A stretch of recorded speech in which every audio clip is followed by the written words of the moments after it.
महाविद्यालय आज अंतर्राष्ट्रीय महिला हिंसा उन्मूलन दिवस जो यूएनओ द्वारा 25 नवंबर को मनाया जाता है, उसको अपने विद्यार्थियों के साथ चर्चा द्वारा सार्थक करना चाह रहा है।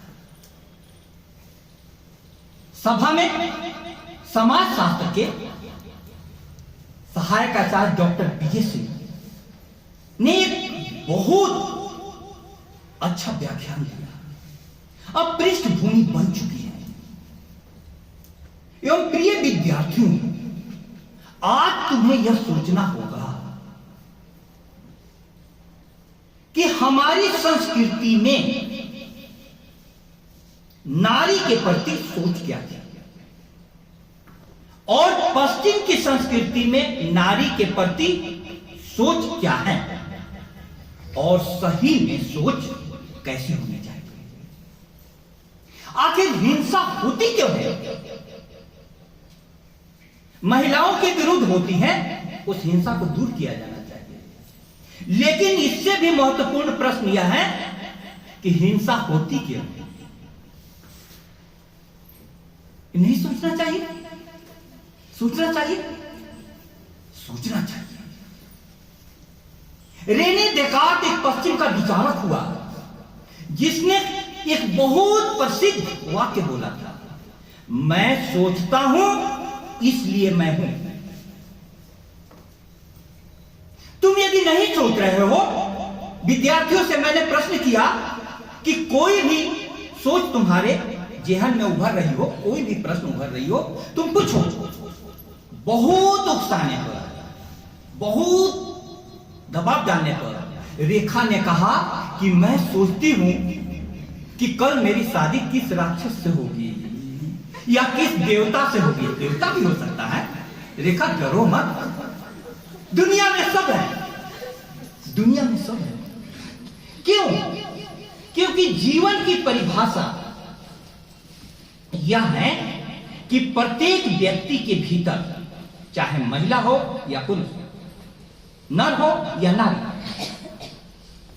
राम भी छुपा हुआ है, रावण भी छुपा हुआ है, दोनों छुपा हुआ है, दोनों छुपा हुआ है। अब तुम जिसको खाद पानी ज्यादा दोगी वह पौधा बड़ा हो जाएगा। यदि रामत्व को तुम खाद पानी दोगी तो रामत्व बड़ा हो जाएगा। रामत्व के बड़ा होने का मतलब क्या है? तुम्हारे हृदय में प्रेम होगा, करुणा होगा, दया होगा, परोपकार होगा। और रामत्व का मतलब क्या है? लेकिन तुम यदि रामत्व को, इन सद्गुणों को खाद पानी नहीं दो तो रावणत्व अपने आप बढ़ जाएगा। क्योंकि रावणत्व खरपतवार है, खरपतवार। आपके अंदर में जो दुर्गुण है वो खरपतवार है। दुर्गुण को खाद पानी नहीं देना पड़ता है। तुम जा कर करके गार्डन में देखना, कुछ फूल हम लोगों ने खिलाए हैं, उनके लिए बहुत मेहनत करनी पड़ती है, लेकिन अगल बगल में खरपतवार अपने आप होगा। अब यह जो खरपतवार उग रहा है, इस खरपतवार को काटना होगा, इस खरपतवार को हमें रोकना होगा। कैसे हम रोकेंगे? इस बात को समझना प्रिय विद्यार्थियों, तब महिला हिंसा उन्मूलन दिवस सार्थक हो सकता है। सोच, हमारी संस्कृति में अर्धनारीश्वर की कल्पना है। अर्धनारीश्वर को तुम लोगों ने देखा है? शिव जी का आधा भाग शिव एक ही फोटो में और आधा भाग पार्वती। कितने लोगों ने देखा है? देखा है? आधा भाग शिव, आधा भाग पार्वती। हम सभी का आधा भाग पिता से बनता है, आधा भाग मां से बनता है। तुम अब कोई लड़का कैसे बन जाता है, लड़की कैसे बन जाता है? पिता का कुछ भाग ज्यादा हो गया तो लड़का बन गया, मां का कुछ भाग ज्यादा हो गया तो लड़की बन गया। दोनों में कोई अंतर नहीं, दोनों में कोई अंतर नहीं। लेकिन फिर यह दुनिया ऐसे कैसे बन गई कि मैंने 4 लाइन लिखी थी कि बाबुल तेरी बगिया में चहचहाना मैं भी चाहती हूं। बाबुल तेरी बगिया में चहचहाना मैं भी चाहती हूं, प्यार के 2 मीठे बोल तुतलाना मैं भी चाहती हूं। मत मारो जनक मुझे जननी के इसी कोख में, यहां से बाहर आकर तेरे सपने सजाना मैं भी चाहती हूं। तेरे सपने सजाना मैं भी चाहती हूं। तेरे सपने सजाना मैं भी चाहती हूं। कविता अच्छी नहीं लगी? फिर तालियां, तालियां तो बजाएगी, बताएगी कबूल कबूल कबूल। बच्ची जब जगत में आती हैं तो क्या होता है, घर का माहौल देखना, घर का माहौल देखना। ये नहीं पता चला कि लड़की पैदा हुई सबका मुंह उतर जाएगा, नहीं, ऐसा स्वागत। सब कोई इधर उधर बंगले झांकने लगी। जिस आत्मा के उतरने पर इतना तनाव में माँ बाप आ जाते हों, यहां से शुरू हो गया, यहां से शुरू हो गया। हमारे गांव में सर एक इंजीनियर साहब थे, उनको 6 लड़कों पर एक लड़की हुई थी। पूरे गांव में उन्होंने भोज कराया। बोले कि तो मैं तो लड़की के लिए कितने दिनों से प्रार्थना कर रहा हूं, और वो लड़की 6 लड़कों पर भारी पड़ी। इतना पढ़ने में तेज, इतनी प्रतिभाशाली, किसी से कम नहीं। अंतर क्या है? सिर्फ मां बाप स्वागत किस भाव से करते हैं। हिंसा के मूल में क्या है? लड़का अलग लड़की अलग, ये मूल में। मुबारक हो आपके घर लक्ष्मी आई है, यह बधाई है अथवा है यह व्यंग? आखिर पिता की बाँछें खिली क्यों नहीं? क्यों उड़ गया मम्मा के चेहरे का रंग? कविता मेरी सुनना। घर का माहौल इतना भारी भारी क्यों है? थाली बजाने की होती नहीं तैयारी क्यों? क्यों कोई दौड़ के पास आता नहीं? इस नन्ही सी जान को कलेजे से क्यों लगाता है? यही समाज घर घर में दीप जलाएगा, बड़ी मिन्नतें कर लक्ष्मी को घर बुलाएगा। बड़े अरमान से लक्ष्मी जी मूर्तियों में सजाई जाएंगी, जिंदा रूप में आएंगी तो गर्भ में ही गिराई जाएंगी। कहीं भूल से जन्म ले ली तो तिल तिल कर जलाई जाएंगी, कभी दहेज की बलि वेदी पर तो कभी जलती चिता पर चढ़ाई जाएगी। क्या ऐसे समाज में कभी शुभ लक्ष्मी आ सकती है? अंतरतम की खुशहाली का कोई दीप जला सकती है? बताओ हां या ना? नहीं नहीं, कभी नहीं। शुभ लक्ष्मी पर मैंने कविता, आप लोगों को जब मैंने बोला, डॉक्टर विजय सिंह सर भाषण दे रहे थे कि ये पिल्ला भी सुनने आ गया, आप लोगों ने हंस दिया। अभी आप ज्ञान की दुनिया में जाइए तो सर एक संत को सुनने के लिए एक गाय हमेशा बैठ जाती है। यह पिछले जन्म का कोई विद्यार्थी होगा, इसको भी ले लो फोटो, ले देखो, तुम्हें मालूम नहीं ये सुन रहा है और अगले जन्म में कहीं का गोल्ड मेडलिस्ट बनेगा, टॉपर बनेगा। ये भी बता देता। सुनने की कला चाहिए, सुनने की कला। ज्ञान इतना बताता है कि पिछले जन्म में यह क्या होगा और क्यों बन गया पिल्ला, और अगले जन्म में क्या होगा। और आप लोग सुनते नहीं, आप लोग को बुलाना पड़ता है, चलो। अब मैं क्यों आप लोगों को आवाज देता हूं? पूरा कॉलेज, पूरे मेरे साथी आश्चर्यचकित हैं। अब मैं उस राज को बताता क्यों आवाज देता। हमारे गोद में एक पली बढ़ी लड़की, बहुत सुंदर, इतनी सुंदर, उसको अपने घर पर रख करके मैं पढ़ाता था, ठीक है। उसके पिताजी जबरदस्ती लेकर के चले गए। वो मेरे को इतना सदमा लगा। मैंने उनको कहा कि जहां भी ले जा रहे हैं इसको पढ़ाइए, आप इसके पिता हैं, पढ़ाइए। उनका विचार था कि पढ़ने से लड़कियां बिगड़ जाती।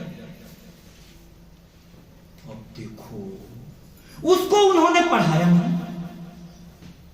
मैं जब भी जाता था मेरा तनाव बढ़ जाता था।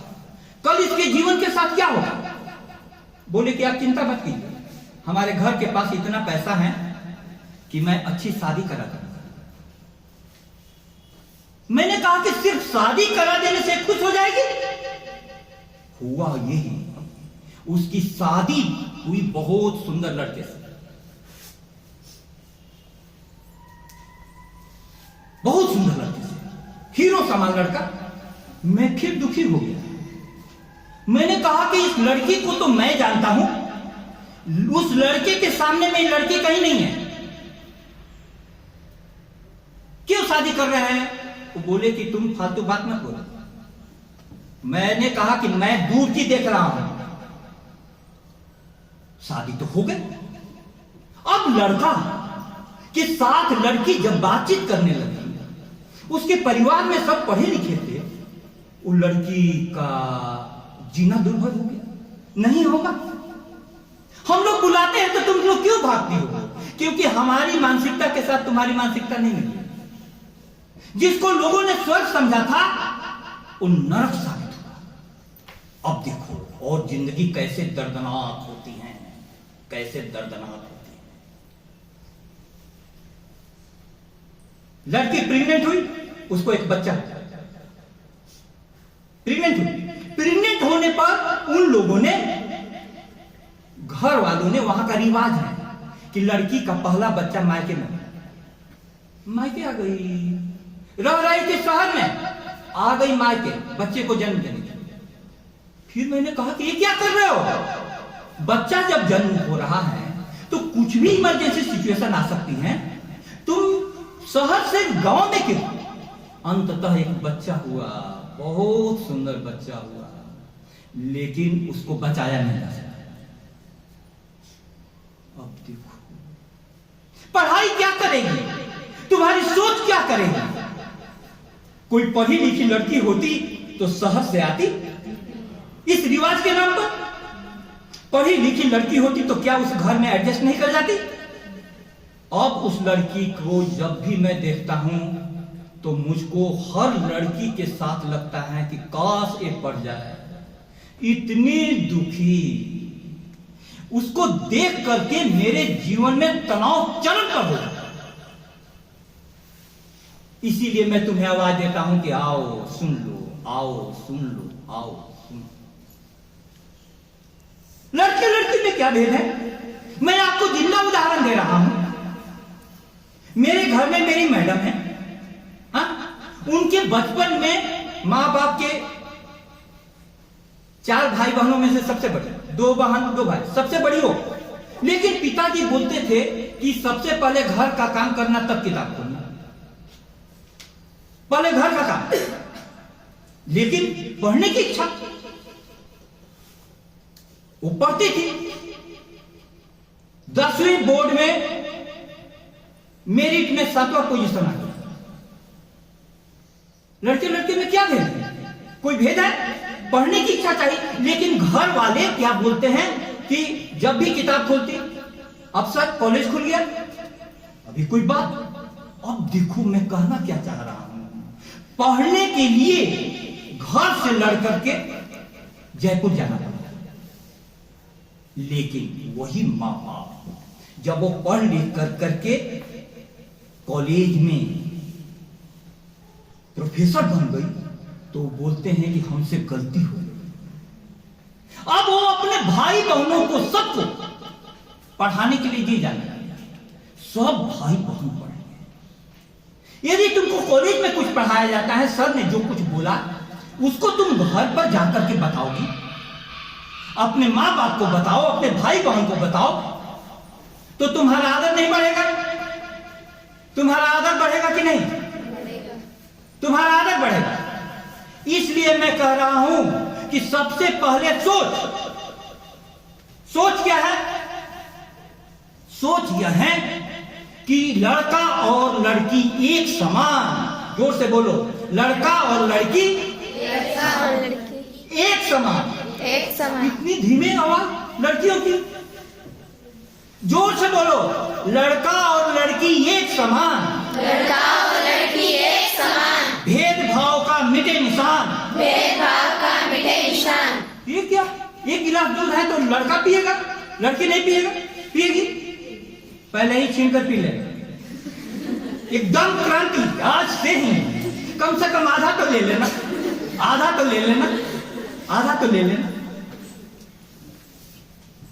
बात समझ रही हो? भेदभाव जानो तब तो रुकोगी। बच्चा तैयार होकर के स्कूल जा रहा है, लड़की घर के काम कर रही है, उनको बोलना कि पढ़ने दो मेरे, मैं तुम्हारे बहुत काम किया। नहीं पढ़ करके काम क्यों हो सकती हो? सर क्या अंतर है? कोई अंतर है? कोई अंतर नहीं। अब देखो, उस एक लड़के की पढ़ी लिखी लड़की से शादी हो गई। ध्यान से सुनना, आप भी सुन लीजिए, जिस काम के लिए आए हुए हैं बैठिए, मैं व्याख्यान दे लूंगा तब आपका काम होगा। ध्यान से सुनना, एक लड़के की पढ़ी लिखी लड़की से शादी हो गई। हम लोग के समाज में क्या माना जाता है? पति तो परमात्मा का रूप है। क्या माना जाता है? पति तो परमात्मा का रूप है। उसने शादी के बाद कहा उससे कि पति तो परमात्मा का रूप है। उसने कहा कि ये आपको किसने कहा? ये पूछना चाहिए ना? नहीं पूछना चाहिए? पूछना देखा, पहले ही ये सवाल कहना, पति परमात्मा का रूप है तो बोलना कि स्त्री भी देवी का रूप है। स्त्री भी देवी का रूप है। किसी भी संतान को धरती पर आना होता है तो किसके थ्रू आता है? स्त्री के थ्रू। देखो रेखा कितनी कॉन्फिडेंस के साथ बोलने लगी है। स्त्री के थ्रू। अब बताओ प्राथमिक कौन हुआ? स्त्री हुई। इतनी दबी आवाज में क्यों बोल रही हो? जोर से बोलो। प्राथमिक कौन हुआ? स्त्री हुई। आज विज्ञान भी बोल रहा है कि पुरुष का काम एक इंजेक्शन कर देगा, लेकिन स्त्री का काम सिर्फ स्त्री ही कर सकती है, क्योंकि गर्भ परमात्मा ने स्त्री को दिया। अब सुनो, अब थोड़ा सोचो। पहले तो अर्धनारीश्वर मैंने बताया, आधा पुरुष। अब दूसरा सोचो, यदि जन्म देने वाली मां सेकेंड दर्जे की हो, द्वितीय दर्जे की हो, हीन हो, कमजोर हो, अशिक्षित हो, तो उससे उत्पन्न हुई संतान क्या गौरवपूर्ण हो सकती है? गौरवपूर्ण हो सकती है? महान हो सकती है? नहीं। क्योंकि राम को जब धरती पर आना होता है तो पहले कौशल्या मां आती है। शिवाजी को जब धरती पर आना होता है तो पहले जीजाबाई आती है। कितना जरूरी है, कितना जरूरी है स्त्री शिक्षा। एक, मेरी बात ध्यान से सुनना। अब हिंसा क्यों होती है? हिंसा इसलिए होती है कि दूसरे को साधन बनाने की भावना। लड़कियों को क्या मान लिया गया कि लड़कियां पति को हर प्रकार से खुश रखे, हर प्रकार से खुश रखे। देखते हो शादी के समय तुमको पता चलता होगा, एक लड़का गया, एक मकान पर लिखा हुआ था मन चाही दुल्हन पाने के लिए इस मकान के दरवाजे खोले। पहला दरवाजा था गोरी लड़की काली लड़की। गोरी लड़की का दरवाजा खोला, अंदर गया, फिर दो दरवाजे, पढ़ी लिखी की अनपढ़, पढ़ी लिखी का दरवाजा, फिर तीसरे, फिर दो दरवाजा, अमीर घर की लड़की की गरीब घर की लड़की, अमीर घर की लड़की, चौथा दरवाजा खाना बनाने में कुशल कि अकुशल, खाना बनाने में कुशल। अंत में एक आईना था, आईने पर लिखा था कि अब आप बहुत ज्यादा गुणों की अपेक्षा कर रहे हैं, क्या ये गुण आप में भी है? थोड़ा चेहरा देख ले, थोड़ा चेहरा देख ले। सारी जिम्मेदारी, सारी अपेक्षाएं लड़कियों से। हिंसा का ये कारण, पति और पत्नी गृहस्थी के दो पहिए हैं, दो पहिए, और दोनों पहिए बराबर होने चाहिए। दोनों पहिए, एक पति पत्नी लड़ रहे थे। पत्नी जो थी बहुत मोटी और पति जो था एकदम समझो उंगली, इतना दुबला पतला। दोनों की लड़ाई देखकर महात्मा ने कहा, अरे गृहस्थी के दो पहिए होते हैं, तुम दोनों के सहयोग से गृहस्थी की गाड़ी चलेगी। पति तो गुस्सा में था ही, बोला कि महात्मा जी ये तो देखिए, एक ट्रक का पहिया है, एक साइकिल का पहिया, ये गृहस्थी चलेगी। अब देखो, तुम यदि कमजोर होगी तो तुमको कोई दबाएगा। कब कोई दबाता है? अब ट्रक के पहिए को दबा पाएंगे? खाओ, अच्छा खाना खाओ, मजबूत बनो। पहली बात मजबूत बनो। दूसरी बात पढ़ो। सर ने कितने कारण गिनाए, हर 11 मिनट में, इस बात की थीम मैंने बताया ना, हर 11 मिनट में एक औरत की हत्या हो जाती है। एक कैसी दुनिया हम लोगों ने बनाई, हम लोगों ने क्या किया? मैं बार बार कहता हूं, शिक्षा जगत का यह कर्तव्य है, समाज को, सरकार को ये सही बात बताए। हमारी संस्कृति ने पहली गलती क्या की कि नारी के साथ अच्छा व्यवहार नहीं किया इस पुरुष प्रधान समाज ने। क्यों नहीं किया? क्योंकि एक सोच चली आई। क्या सोच थी? पिता को मारे रक्षती, कुमारावस्था में पिता रक्षा करेगा। भर्ता रक्षती यौने, युवावस्था में पति रक्षा करेगा। वार्धक्य पुत्र पौत्राश्च, बुढ़ापे में पुत्र और पौत्र वो रक्षा करेंगे। अंतिम लाइन बहुत खतरनाक है सर। न स्त्री स्वतंत्र महती, स्त्री स्वतंत्रता के योग्य नहीं है। अब बताओ, मैं तुमसे पूछना चाहता हूं, स्त्री स्वतंत्रता के योग्य है कि नहीं है? कैसे है? अब बताओ कैसे है? तुमने बोल तो दिया, थोड़ा जोर से बोलो। स्त्री स्वतंत्रता के योग्य है कि नहीं है? हाँ, कैसे है? यदि तुम नहीं पढ़ोगी तो कैसे स्वतंत्र होगी? यदि तुम मजबूत नहीं बनोगी तो कैसे स्वतंत्र होगी? यदि तुम जागरूक नहीं होगी तो कैसे स्वतंत्र होगी? हम लोग तुम लोग को इसीलिए के लिए तो बुलाते हैं, पढ़ो। नहीं तो स्त्रियों पर, हर घर की लड़कियां, समाज में शादियां होती हैं, मैं देखता हूं, और अधिकतर शादियां जल्दी टूट जाती। क्यों? हिंसा के कारण। क्यों हिंसा? तुम पली बड़ी हो माँ बाप के घर, कम से कम माँ ने जन्म दिया है, पिता ने पाला है बचपन से, इसलिए कुछ तो प्रेम होगा। ससुराल वाले, ससुराल को क्या प्रेम होगा? क्यों होगा? तुमको तो पहली बार देखेगा वहां पर। और शादी के समय लड़की का इंटरव्यू लेने 6 लोग आते हैं। सास जी ने कहा कि रामायण आता है? बोली कि हाँ आता है। तो बोले कि रामायण का एक पद्य सुनाओ। तो उसने सुना दिया रामायण का पद्य। उसके बाद ससुर जी ने कहा महाभारत आता है? बोली कि हाँ आता है। महाभारत का कोई श्लोक सुनाओ। बोली कि रामायण तो यहां मैंने सुना दी, महाभारत आ करके वहां करके दिखा दूंगा।